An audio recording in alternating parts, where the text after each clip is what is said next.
Hi guys, I am Lali Justin Babu. We are Group 7 and we have taken the topic decision making in an organization. And I'll just introduce my group members. They are Alex, Tom, Dion, and Navpreet Singh. So we are just here to discuss about the decision making process in an organization. As I mentioned above, decision making is pretty hard in an organization because the people who are working in an organization will be from different countries. No, they are not from the same but from different, so their opinions will be different, their points will be different. So under an organization it's pretty hard to make a final decision because every person's individual decision differs. So the definition of decision making process in an organization refers to the process of selecting a course of action from a range of opinion to deal with a particular issue or opportunity. As I mentioned, it involves a lot of analysis, critical thinking, and frequent teamwork among individuals or groups.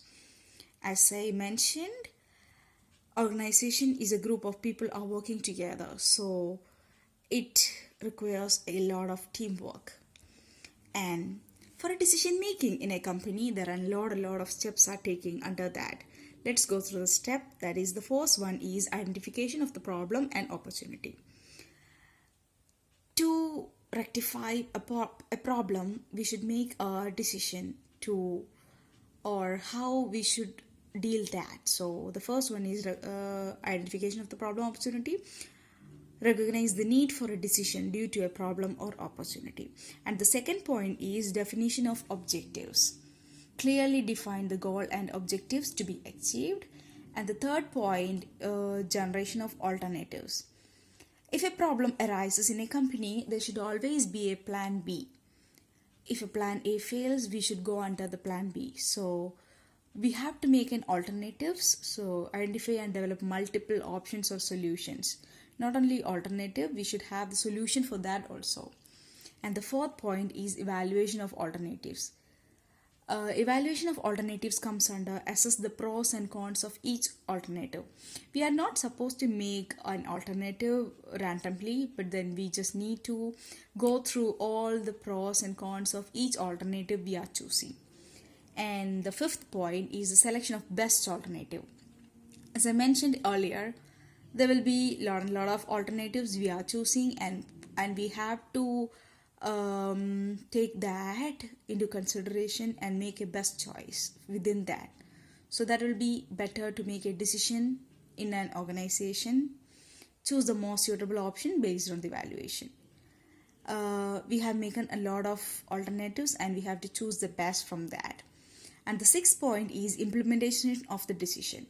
Put the chosen alternative into action.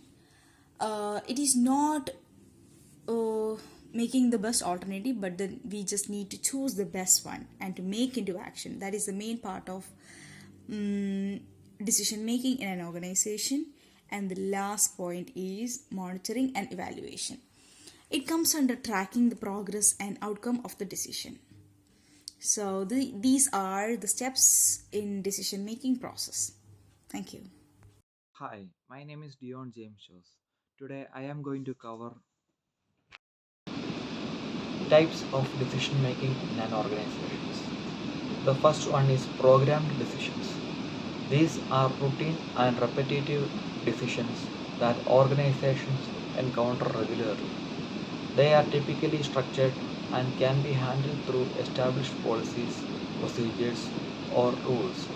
Programmed decisions are often automated and follow a set routine.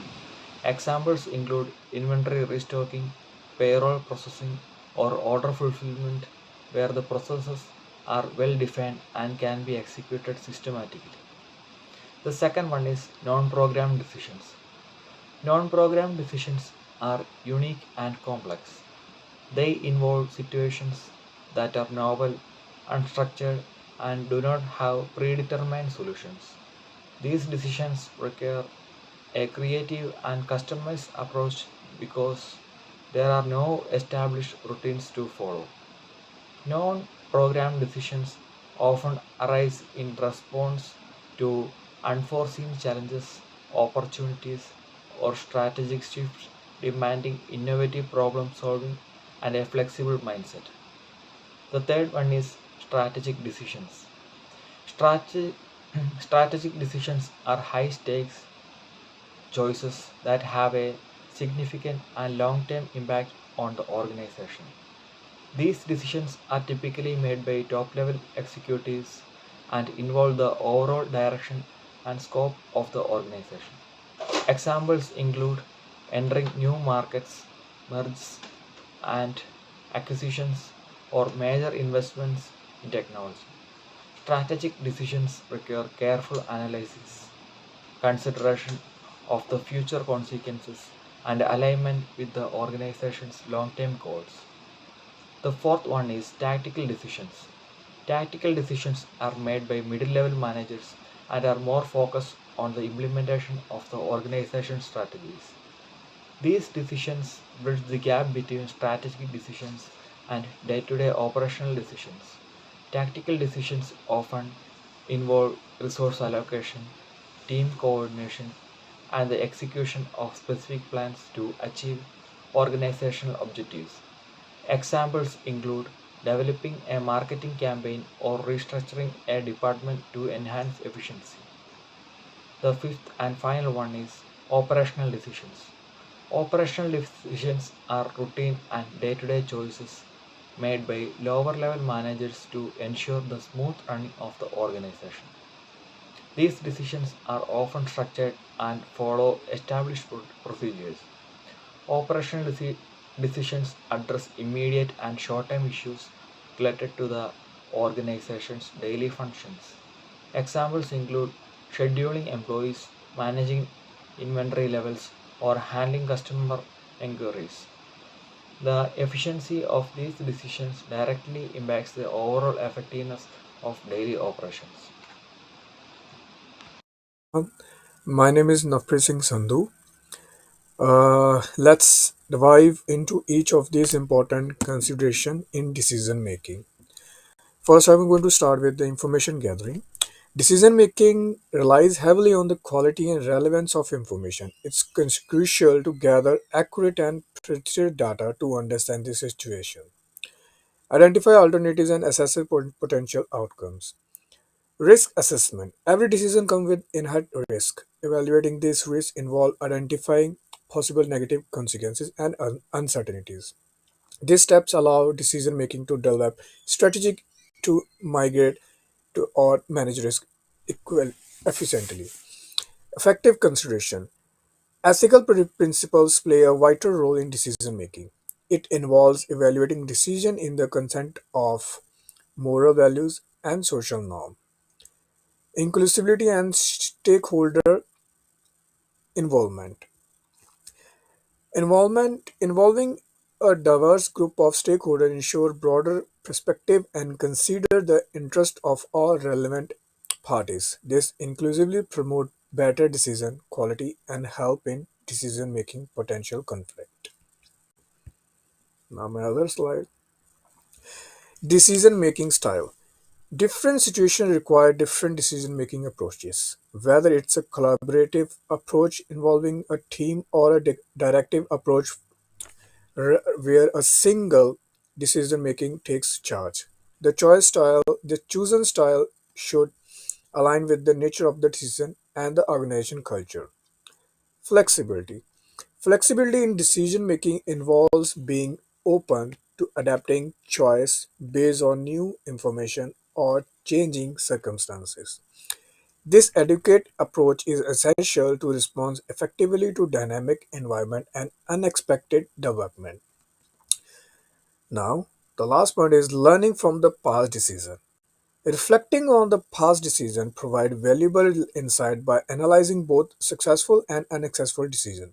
Individual and organization can learn from these experiences, understand patterns, and improve future decision-making process.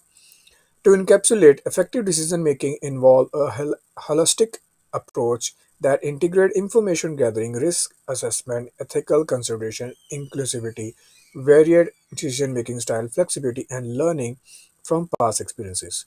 Considering these factors collectively contribute to well-informed ethical, and sustainable decision making. Now, decision making models. Rational decision making. My first is the rational decision making. This model is a systematic and logical approach to decision making. It follows a structural process that typically involves the following step. Define the problem, gathering the information, identifying alternative, evaluating alternative, and selecting the best options. The rational decision making model assumes that decision makers are logical and capable of objectively evaluating all relevant information. Now, bounded rationality model. In contrast to the rational model, the bounded rationality model encourages the limitation of human cognitive capability due to constraints such as time, cognitive capacity, and information availability. Decision maker may not be able to explore all possible alternative explorability. This model was proposed by Herbert Simon, who argued that decision making often use rules of thumb or heuristic to simply complex decision given the constraint they face. Intuitive decision making model. This initiative decision-making model relies on gut feelings, instinct, and experience rather than an excessive analysis. Decision maker using this model often draw on their static knowledge and personal judgment to make quick decisions. This model recognizes that the individual development a sense of institution through repeated exposure to certain situations, allowing them to make the effective decision based on pattern recognition.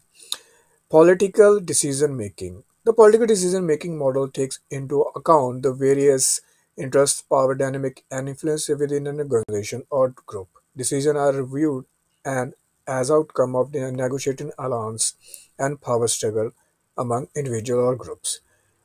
Each of these decision-making models provide a different perspective on how decisions are made, reflecting the complexity and variability inherent in real-world decision environment.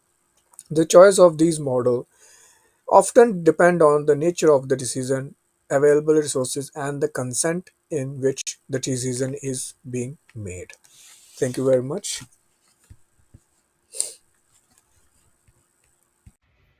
Hi, my name is Alex Tom, and today I'm gonna cover the topics like challenges in decision making, and the second one is decision making styles.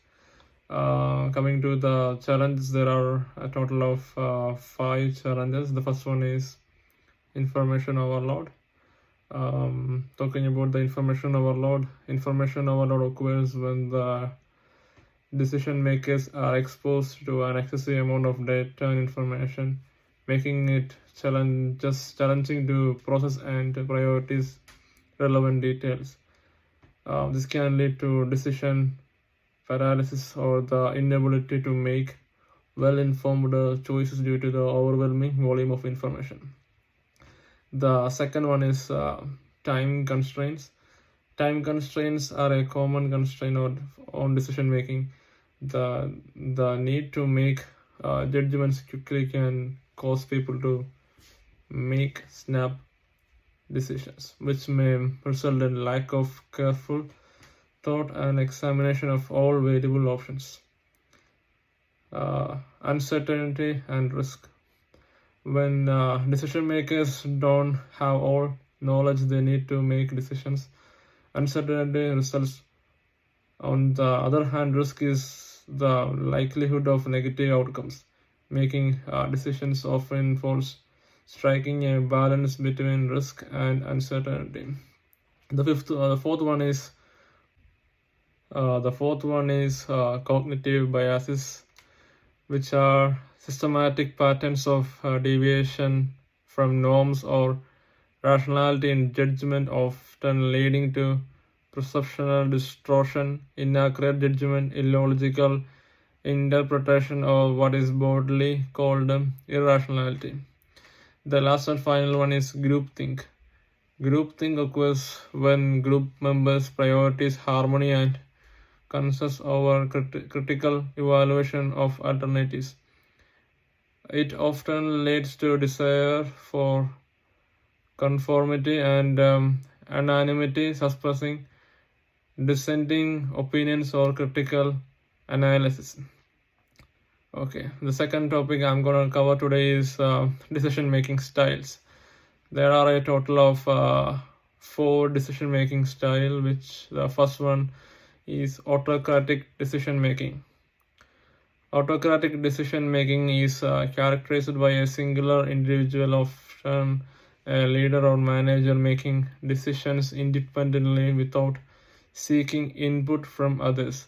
In this style, decision-making authority is centralized, limiting the involvement of others in the process. The second one is democratic decision-making. Democratic decision-making is inclusive and collaborative in nature, involving the participation of a team or group in decision-making process. With this approach, the group facilitator or decision maker actively solicits feedback from the participants, promoting dialogue and supporting a range of viewpoints. The third one is collaborative decision making. Collaborative decision making is a cooperative approach that underscores active engagement and teamwork among the team members. This style prioritizes open communication, the exchange of ideas, and collective problem solving, aiming to leverage the collective intelligence of the group. The last and final one is